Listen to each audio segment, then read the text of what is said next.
పూలమాలల గురించి మనందరికీ తెలుసు కానీ గజమాలల గురించి మీలో ఎంతమందికి తెలుసండి? నేనైతే ఈ మధ్యనే చూస్తున్నాను అనమాట. ఒక 5-6 ఇయర్స్ నుంచే ఈ గజమాలలు ఎలా కడతారనే విషయాన్ని మా సత్యసాయి సేవా సమితిలో స్వయంగా అనమాట మా కన్వీనర్స్ వెళ్ళి గుడిమాల్కాపూర్ వెళ్ళి చక్కగా పూలన్నీ ఏరికి తెచ్చుకుని కన్వీనర్స్ ఇన్ఛార్జీలు అందరూ కూడా చాలా అద్భుతంగా ఈ మాలలన్నీ కడుతూ ఉంటారండి. నేను కూడా ఈ మధ్యనే వాళ్ళ దగ్గర నేర్చుకుంటున్నాను. ఆల్రెడీ ఈ విషయాన్ని మన ఛానల్లో లాస్ట్ ఇయర్ వీడియోస్లో షేర్ చేసుకున్నాను.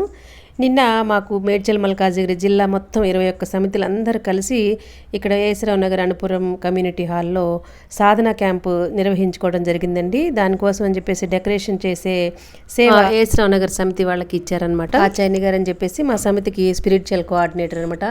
ఆవిడండి చూస్తున్నారు కదా, ఆవిడ చాలా బాగా మాలలు కడతారనమాట. ఇందిరా ఆంటీ అని, అనిత గారిని వాళ్ళు పూలన్నీ గుచ్చుతుంటే నేను సరదాగా క్యాప్చర్ చేసి మీతో షేర్ చేసుకుంటున్నాను అనమాట. మీకు ఎవరికన్నా ఈ మాల క్లియర్గా కావాలంటే రాబోయే వీడియోస్లో మీతో క్లియర్గా షేర్ చేసుకుంటాను. Thank you for watching.